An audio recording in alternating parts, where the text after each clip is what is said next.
Hey guys, Gary, grateful recovering alcoholic and drug addict. So I've got this mind that is, it's the mind of a chronic alcoholic, right?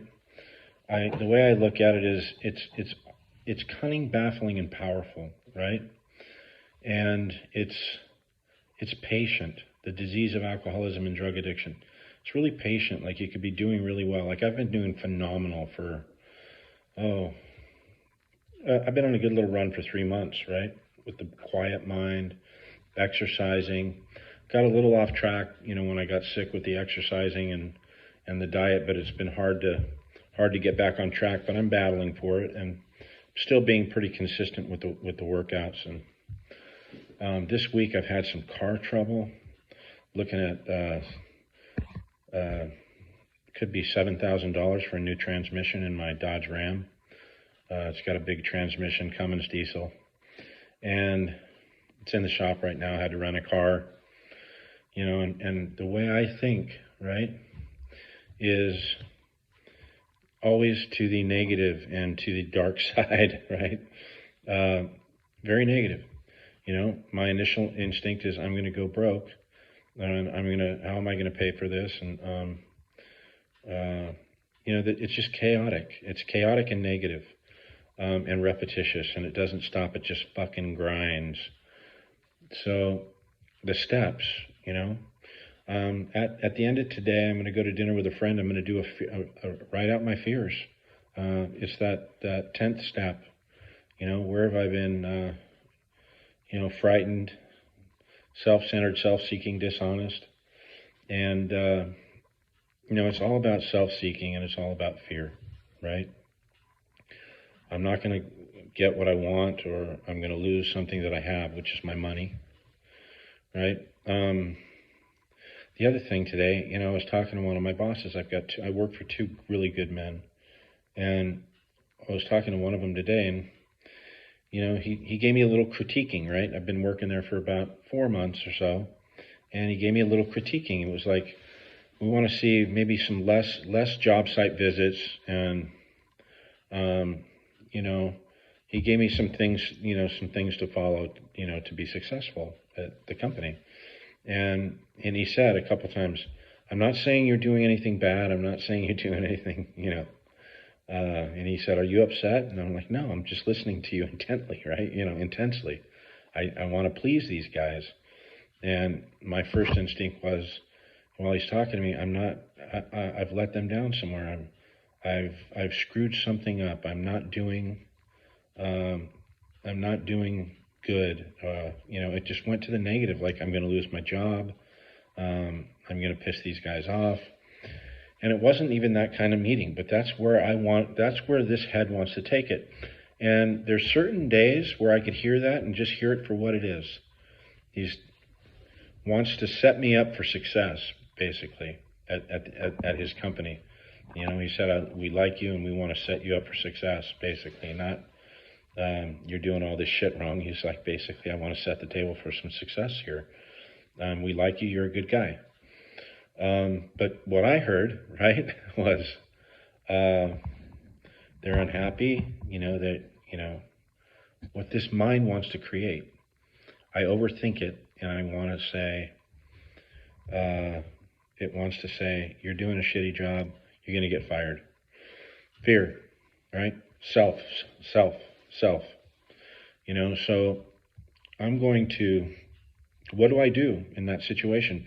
Because if I follow those thoughts for too long, I made a video on here the other day where I was a dry drunk, and a dry drunk is not working steps, completely absent of drugs and alcohol if you're an addict or alcoholic, and you're not working steps, you're not going to meetings, you're not doing anything therapeutic for your mental health, which is critical. You're not dealing with old problems, the key things that may have made you drink, some childhood trauma, some whatever. I've experienced trauma in the last 10 years. I had my fiance die about 10 years ago, and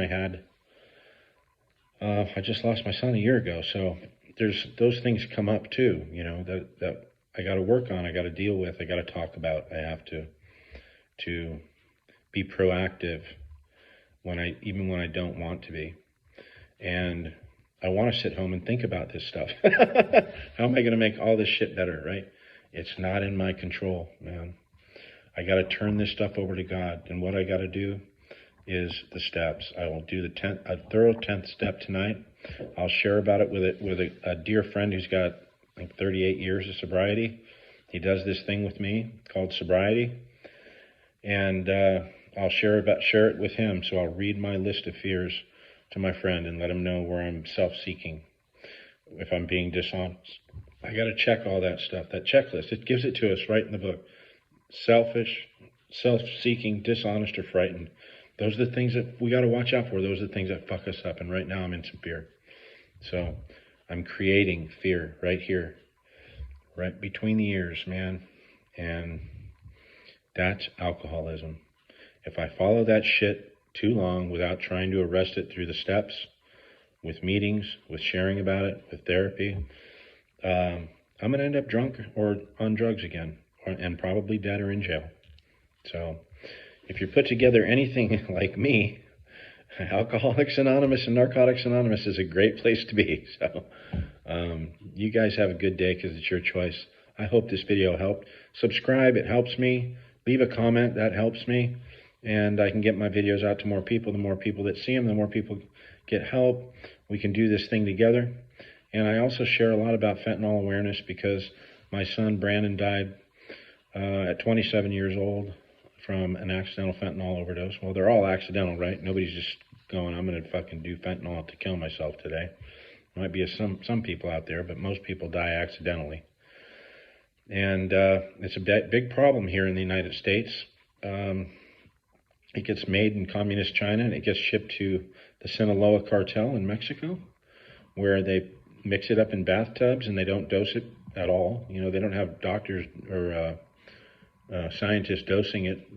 They just pour it into a bathtub and mix it up and try to press it into pills that look just like the pharmaceutical pills that you would buy in the pharmacy, or, you know, some decent drugs that you'd buy in the street, like ecstasy, you name it, all kinds of pills, right? They're even putting it in crystal meth and heroin, cocaine, just to get you hooked, because once you do it once, you're hooked. And it's a very dangerous drug. You just need a minute piece of fentanyl the size of a grain of salt to kill you. And you're just going to be another statistic out there like my son was.